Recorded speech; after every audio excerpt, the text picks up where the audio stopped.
Hello అండి అందరికీ. ఇవాళ వచ్చేసి నోరూరు నుంచి మన రాయలసీమ స్పెషల్ అండి గుత్తొంకాయ ఎలా తయారు చేసుకోవాలో తెలుసుకుందాము. గుత్తొంకాయ వల్ల మనకి వంకాయ వల్ల ఏంటి యూజెస్ అంటే మనకి బ్రెయిన్ ఫంక్షన్ అనేది బాగా వర్క్ చేస్తుంది అండ్ యాంటీ ఆక్సిడెంట్. ఇందులో పొటాషియం మెగ్నీషియం ఎక్కువగా ఉంటుంది. ఈజీ టు డైజెస్ట్ అండి.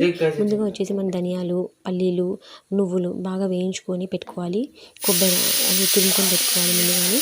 నెక్స్ట్ చింతపండు ఒక గ్లాస్లో నానబెట్టి పెట్టుకోవాలి. ఇవన్నీ గ్రైండ్ చేసేసేయాలండి. బాగా నైస్గా గ్రైండ్ చేసేసిన తర్వాత మనం వంకాయలు అనేది ఇలా గుండ్రంగా నీట్గా ఉండాలి. వంకాయలు అనేది పుచ్చులు లేకోకుండా ఇలా ఉన్న వంకాయలు 4 పార్ట్స్గా కట్ చేసేసుకోవాలి. మధ్యలో ఒక 2 టైమ్స్ ఇలా కట్ చేసి 4 పార్ట్స్ అవుతాయి. ఆ పార్ట్స్లో వచ్చేసి మనం గ్రైండ్ చేసి పెట్టుకున్న మసాలాని అంతా ఇలా ఫిల్ చేయాలి. నీట్గా ఫుల్గా ఫిల్ చేయాలని గ్యాప్ ఉండకూడదు. కొంచెం ఎక్కువ ఉన్నా పర్లేదు, టేస్ట్కి భలే ఉంటుంది ఇది. ఇలా ఫిల్ చేసి పెట్టుకోవాలి. ఇలా ఫిల్ చేసి పెట్టుకున్న తర్వాత ఒక ప్యాన్ తీసేసుకోవాలి. అందులో ఒక ఆనియన్ కట్ చేసి పెట్టుకోవాలి. 1 లేదా 2 ఆనియన్స్ కట్ చేసుకొని పెట్టుకోవాలి. ఆయిల్లో ఆనియన్స్ అనేది రెడ్ కలర్లో వచ్చేంత, బ్రౌనిష్ కలర్లో వచ్చేంత వరకు పెట్టుకోవాలి. అలా బ్రౌనిష్ కలర్ వచ్చాక మనం ఇలా ఫిల్ చేసి పెట్టుకున్న వంకాయలన్నిటిని వన్ బై వన్ యాడ్ చేయాలి. ఇంకా మిక్సీ జార్లో అనేది మసాలా అనేది ఉంటుంది కదండి, అందులో కొంచెం వాటర్ యాడ్ చేసేసి వేసేసేయాలి. మనకి వంకాయలు అనేది కింద మగ్గకుండా ఉండడానికి. అందుకోసం మనం కొంచెం వాటర్ వేసేసి ఆ మిక్సీ జార్తో ఉన్న వాటర్ అంతా వేసేసేయాలి.